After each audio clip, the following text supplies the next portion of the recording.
Merhabalar, tatlı mutfağıma hoş geldiniz. Kış boyunca çok işinize yarayacak harika bir tarifle geldim. Bitmek bilmeyen öksürüğünüz mü var?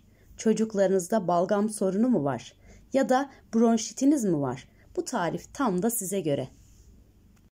Her evde bulunan malzemelerle yapımı 5 dakikanızı alacak bu tarifi mutlaka yapın ve evinizde her zaman bulundurun.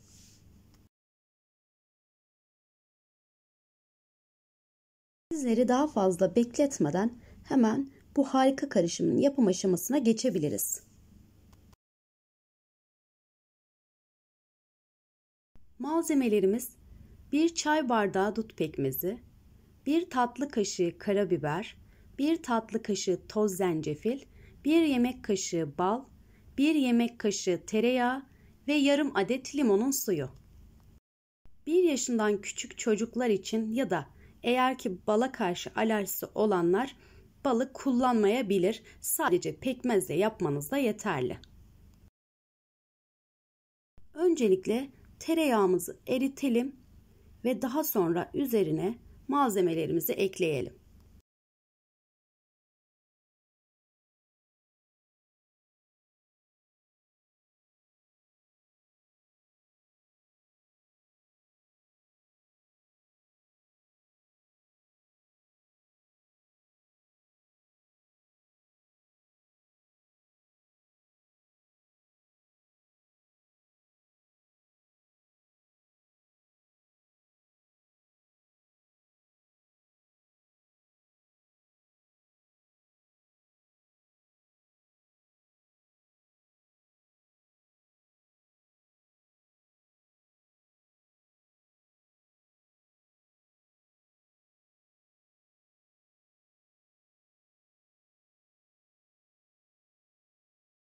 Limon hariç bütün malzemeleri boşaltalım ve karıştıralım.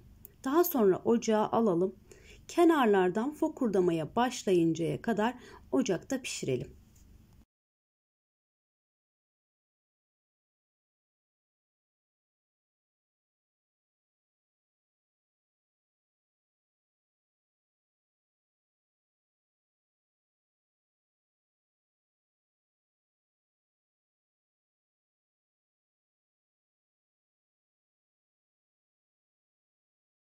Ocaktan aldıktan sonra limonunu da ekleyelim ve soğumaya bırakalım.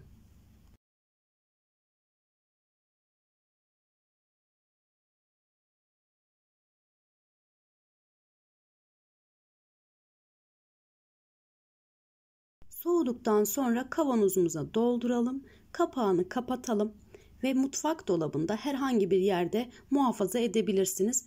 Buzdolabına koymanıza hiç gerek yok. Kullanım şekli de şöyle arkadaşlar. Eğer ki uzun süreli bitmek bilmeyen öksürüğünüz varsa sabah, öğlen, akşam birer yemek kaşığı bundan tüketebilirsiniz. Çocuklarınız için de 1-2 tatlı kaşığı verebilirsiniz. Tadını zaten çocuklar da sevecektir. Çocuklardaki balgam sorununu tamamen ortadan kaldırıyor ve iyileşme süreci çok daha kısa oluyor. Antibiyotik kullanmadan çocuklarınızda da bunun etkisini göreceksiniz. Çok çabuk tedavi ediyor. Videomu buraya kadar izlediyseniz beğenmeyi ve kanalıma abone olmayı unutmayın. Bildirim zilini mutlaka açın. Tariflerimden ilk siz haberdar olun. Bir sonraki tarifimde görüşmek üzere. Allah'a emanet olun. Hoşça kalın.